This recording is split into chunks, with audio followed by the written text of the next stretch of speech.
அமைப்புகள் 206 தனிநபர்கள் பயங்கரவாத செயற்பாடுகளுடன் தொடர்பு பட்டிருப்பதே காரணமாகும். பயங்கரவாதத்திலிருந்து அரசை பாதுகாக்கும் சட்டப்பேரவையை நீக்க கோரி ஜனாதிபதிக்கு அறிவுறுத்த GL பீரிஸ் முயற்சி. கொட்டி தீர்க்கப் போகும் கனமழை, விடுக்கப்பட்டுள்ள கடும் எச்சரிக்கை. இந்திய பிரதமருக்கு அனுப்பப்படும் கடிதங்கள் தொடர்பில் அன்னராசா காட்டம். செம்மணி குறித்து கிருசாந்தி கொலை வழக்கின் குற்றவாளி சோமரத்ன ராஜபக்ச வெளிப்படுத்திய தகவல். மன்னாரில் நீண்டகாலமாக கேட்பாரொன்றி காணப்பட்ட வீதி, ஜனாதிபதியின் விஜயத்தையொட்டி அவசரமாக செப்பனிடும் நடவடிக்கையில் அதிகாரிகள். அனுர வருகையுடன் கையெட்டி காணி விடுவிப்பு, தவிசாளர் விசேட ஊடக சந்திப்பு. பிரதமர் ஹரினிக்கு எதிராக தேரர் போர்க்கொடி. வரவிருக்கின்ற சட்டமன்ற தேர்தலுக்காக அரசியல் நோக்குடன் பிரதமர் நரேந்திர மோடிக்கு தமிழக முதலமைச்சர் கடிதம் எழுதுவதை தவிர்க்க வேண்டும் என வடக்கு மாகாண கடற்றொழிலாளர் இணையத்தின் உறுப்பினர் அன்னராசா தெரிவித்துள்ளார். இன்றைய தினம் யாழ்ப்பாணம் ஊர்காவற்றுறை பகுதியில் இடம்பெற்ற ஊடகவியலாளர் சந்திப்பிலே அவர் இதனை தெரிவித்துள்ளார். இதுகுறித்து அவர் அங்கு மேலும் தெரிவிக்கையில், கடந்த சில நாட்களாக தமிழ்நாட்டின் புதுச்சேரி, ராமேஸ்வரம், நாகப்பட்டினம் ஆகிய பகுதிகளைச் சேர்ந்த கடற்றொழிலாளர்கள் வடமராட்சி கடற்பரப்பில் கடற்றொழிலில் ஈடுபடுவதால் வடமராட்சி கிழக்கு கடற்றொழிலாளர்கள் பெரிதும் பாதிப்புக்குள்ளாகின்றனர். இதேவேளை நெடுந்தீவு மற்றும் அனலைதீவு கடற்பரப்பிலும் இவ்வாறான செயற்பாடுகள் தொடர்கின்றன. இவ்வாறு அவர்கள் இலங்கை கடற்பரப்பினை அழித்துக் கொண்டிருக்கின்ற சூழ்நிலையில் கடற்றொழிலாளர்களின் பிரச்சினையை தீர்க்குமாறு கோரி தமிழக முதலமைச்சர் பாரத பிரதமருக்கு கடிதம் ஒன்றினை அனுப்பியுள்ளார். பாரத பிரதமருக்கு கடிதத்தினை எழுதி தொடர்ந்து அரசியல் நாடகத்தினை செய்யாதீர்கள். தமிழகத்தில் திராவிட முன்னேற்ற கழகத்தின் பெரும் முதலாளி வர்க்கத்தினரிடம் தான் இந்த இழுவைமடை தொழில்கள் இருக்கின்றன. திராவிட முன்னேற்ற கழகத்தின் உறுப்பினர்கள் தான் எமது கடல் வளத்தை அளிக்கின்றனர். முதலமைச்சர் நினைத்தால் தமிழகத்தில் உள்ள அனைத்து இழுவைமடை தொழில்களையும் நிறுத்தலாம். நீங்கள் பிரதமருக்கு கடிதம் எழுதினாலேயே எமது மனம் வேதனை அடைகிறது. தன்னுடைய அதிகாரத்தின் கீழ் இருக்கின்ற தன்னுடைய கடற்றொழிலாளர்களை 4 வருடங்களாக பதவியில் இருக்கின்ற முதலமைச்சர் கட்டுப்படுத்தாமல் அந்த பிரச்சனையை அரசியலாக்குவது நல்லதல்ல. அவர்களுடைய கடற்றொழிலாளர்கள் எங்களுடைய எல்லைக்குள் வராமல் கட்டுப்படுத்துவதே நல்ல விடயம். அதே போன்று இலங்கையில் மலையகத்தில் எமது சொந்தங்கள் 200 வருடங்களுக்கு மேலாக பல இன்னல்களை எதிர்நோக்கி வாழ்ந்து கொண்டிருக்கின்றார்கள். அவர்களுடைய நெருக்கடியை தீர்ப்பதற்கு தமிழ்நாட்டு முதலமைச்சர் எந்தவிதமான ஆக்கப்பூர்வமான நடவடிக்கைகளையும் இதுவரை முன்னெடுக்கவில்லை. வரவிருக்கின்ற சட்டமன்ற தேர்தலை அடிப்படையாக கொண்டு பிரதமர் மோடிக்கு கடிதங்களை எழுதி அரசியல் செய்யாதீர்கள். வடக்கு மக்களையும் மலையக மக்களையும் புறந்தள்ளி அரசியலை முன்னே கொண்டு செல்வதை தமிழக முதலமைச்சர் நிறுத்த வேண்டும். முதலமைச்சரை நீங்கள் நினைத்தால் இந்த சட்டவிரோத தொழிலுக்கும் இலங்கை இந்திய கடற்றொழிலாளர்களின் பிரச்சினைக்கும் நாளைய தீர்வினை வழங்க முடியும். வடக்கு தமிழ் கடற்றொழிலாளர்களின் ஆதங்கமும் வலிகளும் உங்களை சாரும் என குற்றம் சுமத்தியுள்ளார்.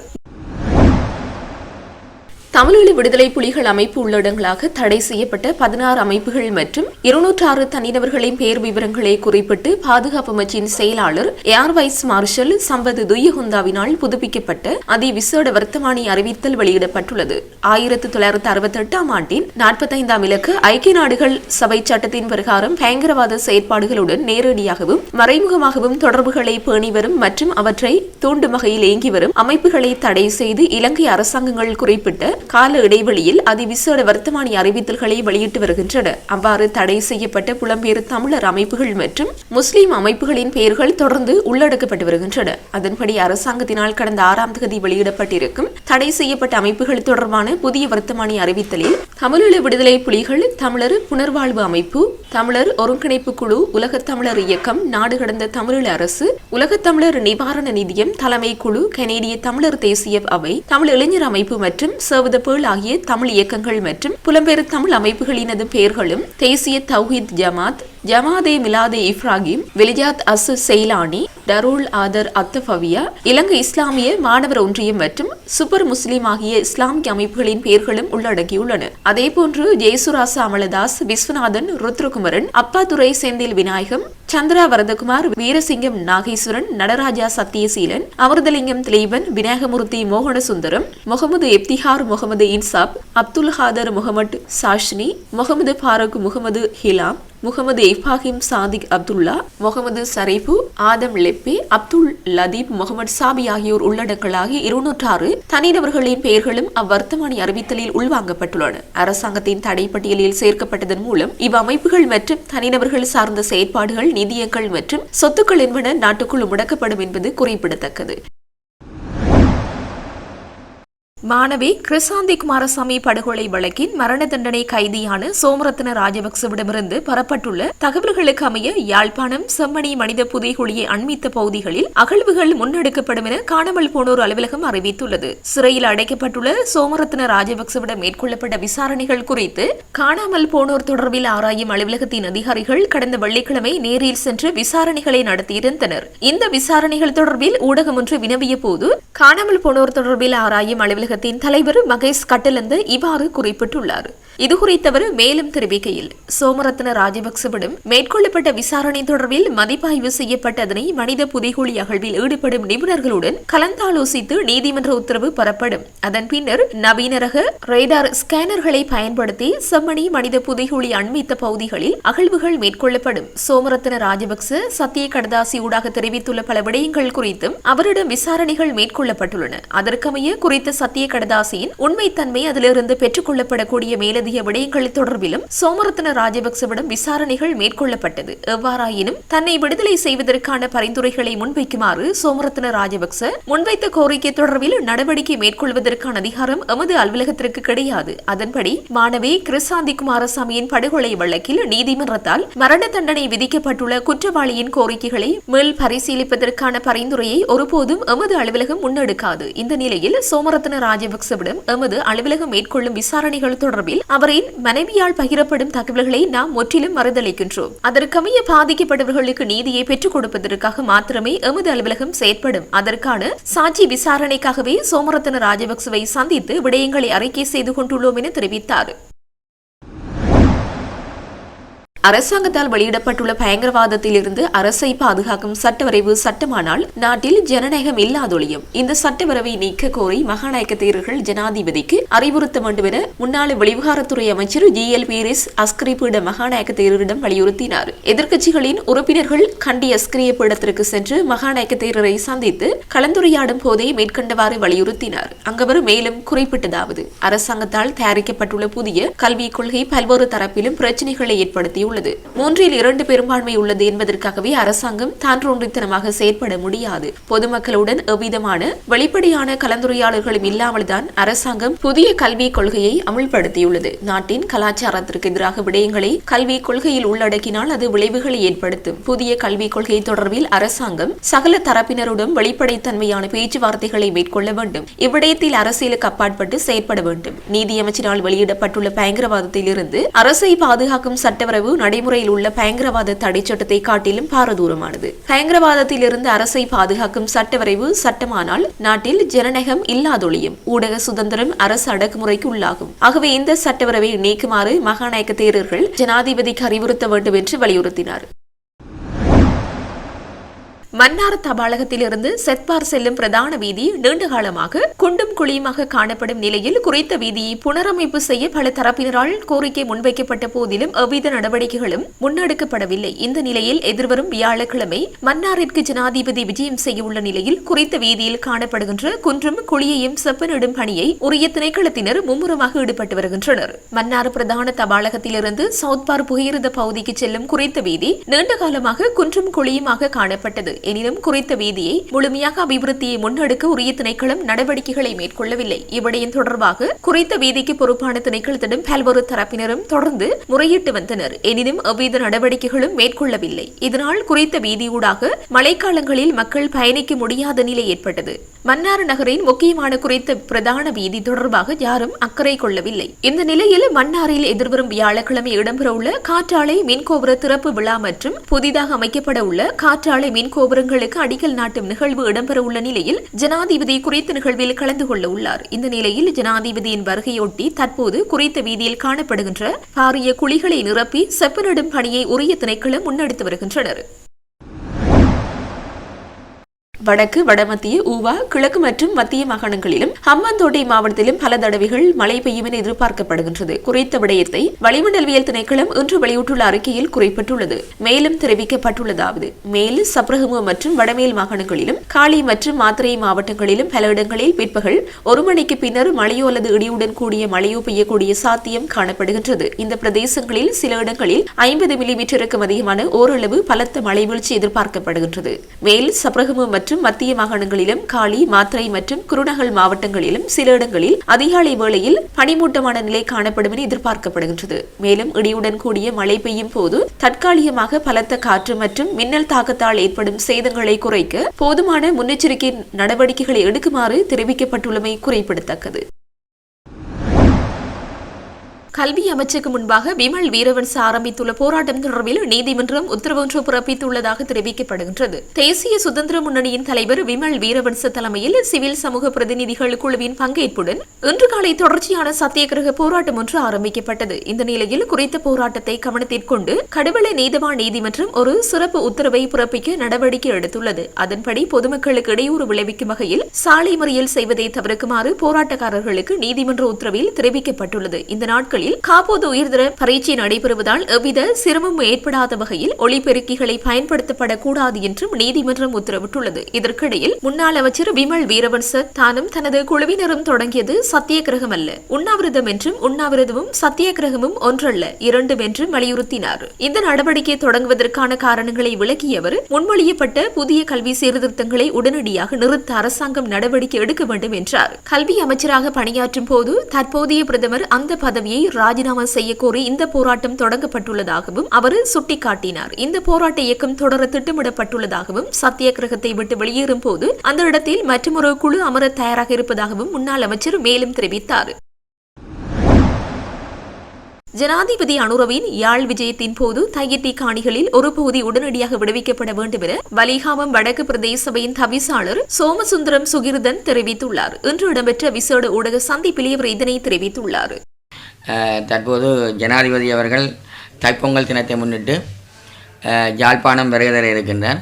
இந்த நிலையில் யாழ்ப்பாணத்து மக்களுடைய பிரதான நோக்கம் அன்றதை விட வலிகாமம் வடக்கு மக்களுடைய பிரதான நோக்கமாக இருப்பது தங்களுடைய சொந்த காணிகள் விடுவிக்கப்பட வேண்டும் என்றது. அதிலும் குறிப்பாக தையிட்டியில் உள்ள திசவிகாரி அமைந்துள்ள தனியார் காணிகள், சட்டவிரோதம் அமைக்கப்பட்ட தையிட்டி திசவிகாரி அமைந்துள்ள தனியார் காணிகளை விடுவிப்பது தொடர்பாக மக்களுடைய இயக்கங்கள் இருக்கின்றன.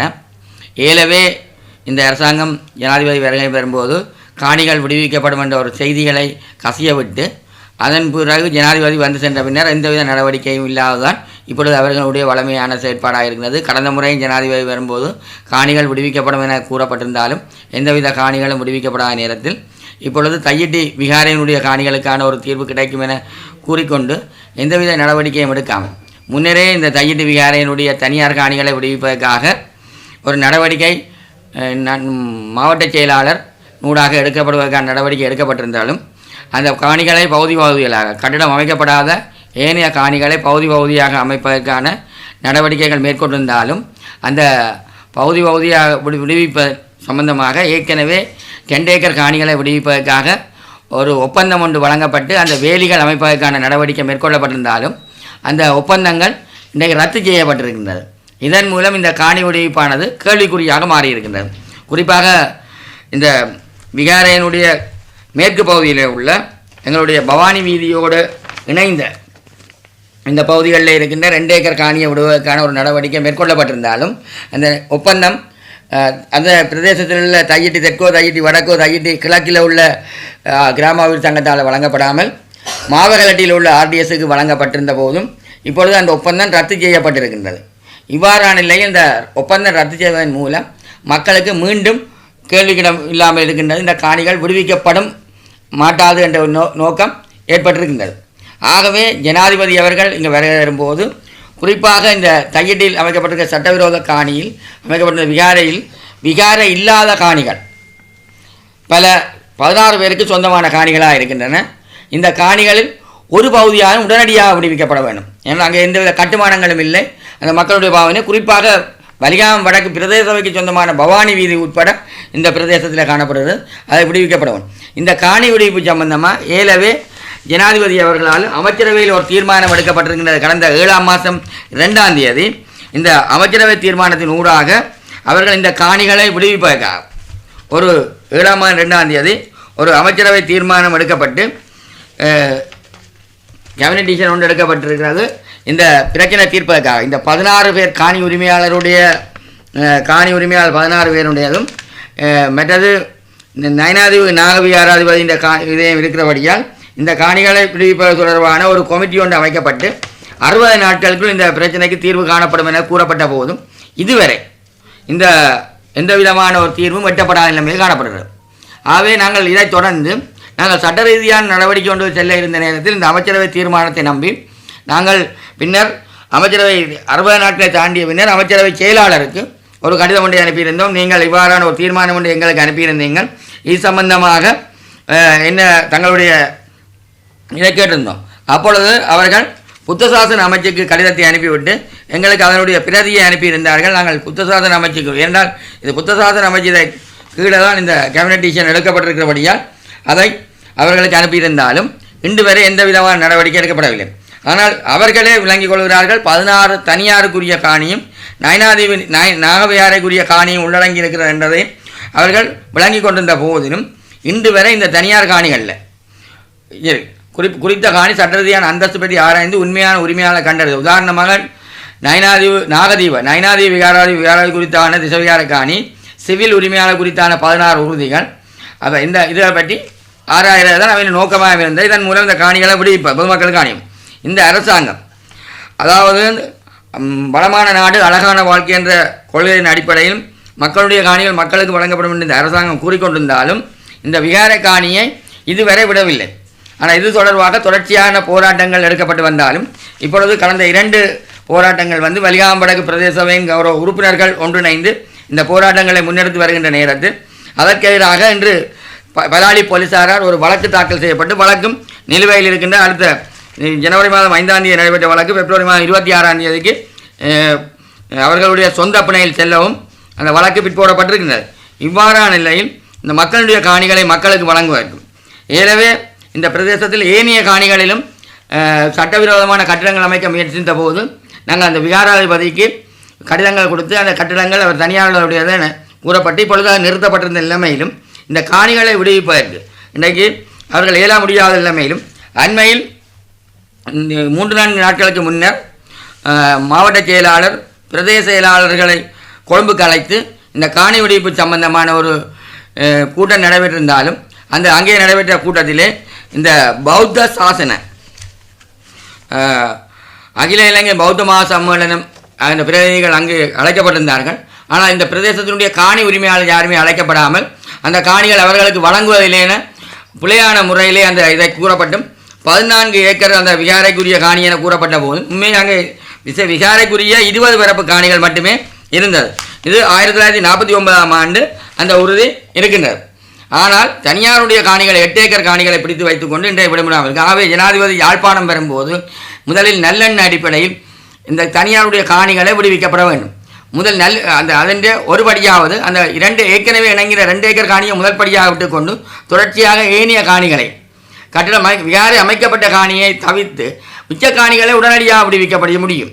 அதன் மூலம் இந்த இடத்திலே ஒரு சமாதானமான நிலைமையை உருவாக்கவும் மத நல்லிணக்கத்தை ஏற்படுத்த முடியும். ஆகவே ஜனாதிபதி இந்த தைப்பொங்கலுக்கு வரும்போது இந்த திசவிகார காணியை மக்களுடைய காணியை மக்களுக்கு வழங்குவன கொடுத்து தேர்தல் உறுதிமொழியை நிறைவேற்ற வேண்டும். ஆகவே இந்த மக்களுடைய காணிகளை நிச்சயமாக விட்டுத்தர வேண்டும் என்ற மக்கள் மீள்குடியேறுவ தயாரான நிலைமையில் இருப்பிடங்கள் இல்லாமல் இருக்கின்ற நேரத்தில் இந்த காணிகளை விடுவிக்கப்பட வேண்டும்.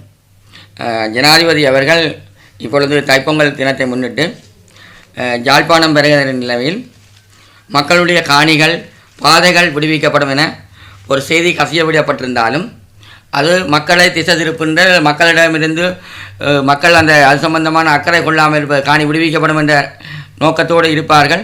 ஆகவே அது சம்பந்தமான எந்த விதமான இதுகளும் இருக்காது என்ற அடிப்படையில் இவ்வாறான செய்திகளை பரப்ப விடுவது இப்போ அவர்களுடைய வளமையான செயற்பாடாக இந்த அரசாங்கத்தின் செயற்பாடாக இருக்கின்றது. குறிப்பாக வலிகாமம் வடக்கிலே இன்னும் கிட்டத்தட்ட 2500க்கும் மேற்பட்ட ஏக்கர் நிலங்கள் விடுவிக்கப்பட வேண்டி இருக்கின்றது.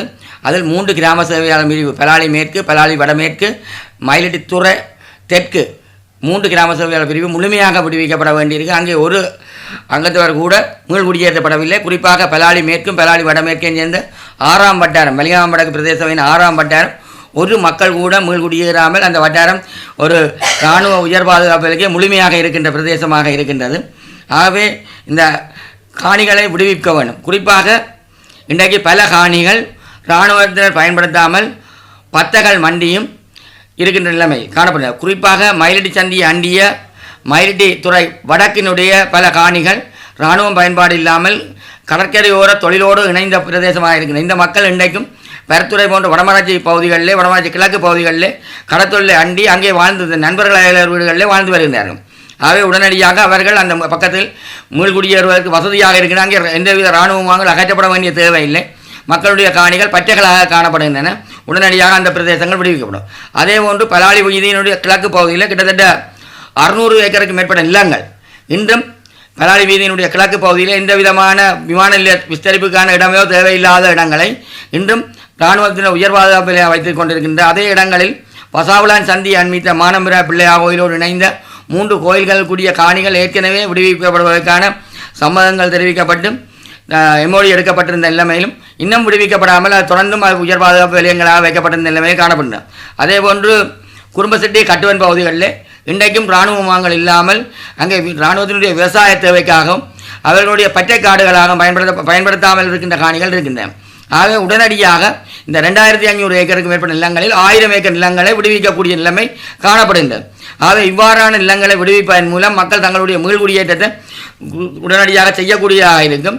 இவ்வாறான நிலைமையில் தான் இன்றைய மக்கள் தொடர்ச்சியாக கிட்டத்தட்ட 35 ஆண்டுகளுக்கு மேலாக 1990ஆம் ஆண்டு ஜூன் மாதம் இடம்பெயர்ந்து சென்றாலும் இன்று வரை அந்த மக்கள் தங்களுடைய நிலங்களுக்கு திரும்ப முடியாமல் இருக்கின்றார்கள்.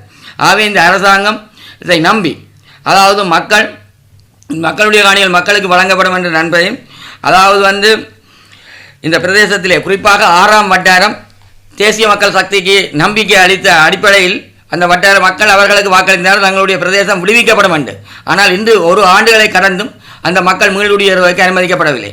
ஆகவே ஜனாதிபதி அவர்கள் தைப்பொங்கல் தினத்தன்று இங்கு வருகை தரும்போது அந்த பிரதேசங்களை விடுவித்து அந்த மக்களுடைய வாழ்வாதாரத்தை கட்டியெழுப்பவும் மீள்குடியேற்றத்தை துரிதப்படுத்துவதற்காகவும் உதவி செய்ய வேண்டும். இதன் மூலமே மக்கள் தங்களுடைய மீள்குடியேற்றத்துக்கு துணை. இதேபோல பாதைகள் திறப்பு சம்பந்தமாக கூறப்பட்டாலும் பலாலி வீதியானது இரவு 7 மணி வரை திறக்கப்பட்டிருக்கின்றன. அது முழுமையான மக்கள் பாதுகாப்புக்கு 24 மணி நேரம் பயன்படுத்தக்கூடிய நிலைமைக்கு உருவாக்கப்பட வேண்டும். அதேபோன்று பசாவுலான் சந்தியிலிருந்து கட்டுவன் சந்தியின் ஊடாக தெல்லிப்பளை வைத்தியசாலைக்கு வருவதற்கான பாதை 35 ஆண்டுகளுக்கு மேலாக இன்றைய மூடப்பட்ட நிலைமையிலே காணப்படுகிறது. அந்த வீதியை திறந்து விட வேண்டும். இப்பொழுது பலாலி வீதி உயர் பாதுகாப்பு நிலையத்தில் இராணுவ முகாமுக்கு அண்மையாக சென்ற பலாலி வீதி திறக்கப்பட்ட நிலைமையும் இந்த வீதி திறப்பதற்கு எந்த விதமான இடையூறும் இல்லை. ஆகவே இன்றைய பத்தை காடுகளாக கிடக்கின்ற இந்த பாதை உடனடியாக திறக்கப்பட வேண்டிய தேவைப்பாடு இருக்குது. ஏனென்றால் வலிகாமம் வடக்கினுடைய கிழக்கு பகுதியில் உள்ள வலிகாமம் கிழக்கினுடைய பகுதியில் உள்ள மக்கள் தெல்லிப்பளை வைத்தியசாலைக்கு அல்லது பிரதேச செயலகத்துக்கு வரதுக்கான பிரதான பாதை அது இன்றைக்கு அது மூடப்பட்டிருப்பதால் பல கிலோமீட்டர்கள் மக்கள் சுற்றி வர வேண்டிய தேவைப்பாடு இருக்கின்றன. இதேபோல் தம்பாலையிலிருந்து ரெக்கார்டினூடாக தம்பாலையினூடாக பலாலி வீதியை சந்திக்கின்ற பகுதி இன்னும் 500 மீட்டர் நீளமான பகுதிகள் விடுவிக்கப்படாமல் இருக்கின்றன. இவ்வாறு விடுவிப்பதன் மூலம் பலாலி தெற்கு பலாலி கிழக்கில் உள்ள மக்கள் இலகுவாக பலாலி வீதியை அடைவதற்கு இலகுவாக இருக்கும். ஆகவே அந்த ஆடிய வீதியையும் திறப்பதன் மூலமும் அதேபோன்று காங்கேசுந்துறையிலிருந்து கீர்மேலை செல்கின்ற பரத்துறை பொன்னாலை வீதியினுடைய குறிப்பிட்ட பிரதேசம் இன்னும் விடுவிக்கப்படாமல் கடற்படையினரின் கட்டுப்பாட்டுக்குள் உள்ள பாதையாக இருக்கின்றது. இவை ஒரு சுற்றுலா பிரதேசமாக காணப்படுகின்ற பிரதேசங்கள். ஏலவே இலங்கை நாட்டினுடைய வருமானம் என்ற சுற்றுலாத்துறையை நம்பி இருக்கின்ற நேரத்தில் இந்த சுற்றுலாத்துறைக்கான பயணங்கள் சேவைக்கான பாதைகள் தடைப்பட்டிருப்பதும் எங்களுடைய பிரதேசத்தினுடைய வருமானம் மட்டுமின்றி இலங்கையினுடைய சுற்றுலாத்துறை வருமானம் பாதிக்கப்படுகின்ற நிலைமை காணப்படுகிறது. ஆகவே ஜனாதிபதி வரும்போது இவ்வாறான பாதைகளையும் திறந்து விட வேண்டும் என கேட்டுக்கொள்ளணும். கடந்த முறை ஜனாதிபதி வருகை தரும்போதும் இந்த பிரதேசத்தில் உள்ள காணிகள் விடுவிக்கப்படும், பாதைகள் திறக்கப்படும் என கூறப்பட்டாலும் இன்றைக்கு அந்த பாதைகளோ காணிகளோ விடுவிக்கப்படவில்லை. ஆனால் இன்று மீண்டும் தைப்பொங்கல் தினத்துக்கு வர இருக்கின்ற நிலைமையில் அவ்வாறான கதைகள் கசிய விடப்பட்டிருக்கின்றது ஒழிய அவை செயற்பாட்டுக்கு இல்லாத நிலைமையை காணப்படுகிறது. ஆகவே மக்களிடையே ஒரு வெறுப்புணர்வு ஏற்பட்டிருக்கிறது. இவர்கள் இவ்வாறு சொல்லி போட்டு காலங்களை கடத்தி விட்டு செல்கின்ற நிலைமை தான் கடந்த அரசாங்கங்கள் போல இருக்கின்ற நிலைப்பாடு ஏற்பட்டது. தேசத்தை பாதுகாப்பதற்கான தேசிய இயக்கத்தின் தலைவர் வணக்கத்திற்குரிய எல்ஏ குணவன்ச தேரர் பிரதமர் ஹரிணி அமரசூரியவை கல்வி அமைச்சர் பதவியிலிருந்து நீக்கி அமைச்சரவை மறுசீரமைப்பு மேற்கொள்ளப்பட வேண்டும் என்று ஜனாதிபதிக்கு ஒரு தகவல் அனுப்பியுள்ளார். ஜனாதிபதி அனுருகுமார திசாநாயக்கவுக்கு அனுப்பிய ஒரு செய்தியில் பிரதமரின் தலைமையில் முன்மொழியப்பட்ட ஒருதலை பட்ச கல்வி சீர்திருத்தங்கள் தற்போதைய அரசாங்கத்தின் கீழ் நாடு மக்கள் மற்றும் பௌத்த மதம் கடுமையான அச்சுறுத்தலை எதிர்கொள்கிறது என்பதை தேரர் சுட்டிக்காட்டினார். மக்கள் அல்லது நாட்டின் மீது எந்த அக்கறையும் காட்டாத இத்தகைய பலவீனமான அரசாங்கம் தேசத்திற்கும் அதன் குடிமக்களுக்கும் நேரடியாக தீங்கு விளைவிப்பதாக அவர் மேலும் கூறினார். துறவிகள், பிற மதங்களைச் சேர்ந்த மதகுருமார்கள், ஆசிரியர்கள் அல்லது கல்வி நிபுணர்களிடமிருந்து எந்த கருத்தும் பெறப்படாததால் கல்வி சீர்திருத்தங்களில் வெளிப்படைத்தன்மை இல்லை என்றும் தேரர் குறிப்பிட்டார். எனவே சீர்திருத்தங்களை அறிமுகப்படுத்துவதற்கு பின்பற்றப்பட்ட நடைமுறை ஆரம்பத்திலிருந்தே குறைபாடு உடையது என்றும் செல்லுபடியாகது என்றும் அவர் வலியுறுத்தினார். ஒரு துறவியாக தனது வரலாற்று கடமையை நிறைவேற்றுவதாக கூறிய வணக்கத்திற்குரிய எல்ஏ குணவன்ச தேரர் அரசு தலைவராக ஜனாதிபதி அனுரகுமார திசாநாயக்க நாட்டையும் மக்களையும் பௌத்த தர்மத்தையும் இந்த ஆபத்திலிருந்து காப்பாற்ற விரைவாக செயல்படுவார் என்று நம்பிக்கை தெரிவித்தார்.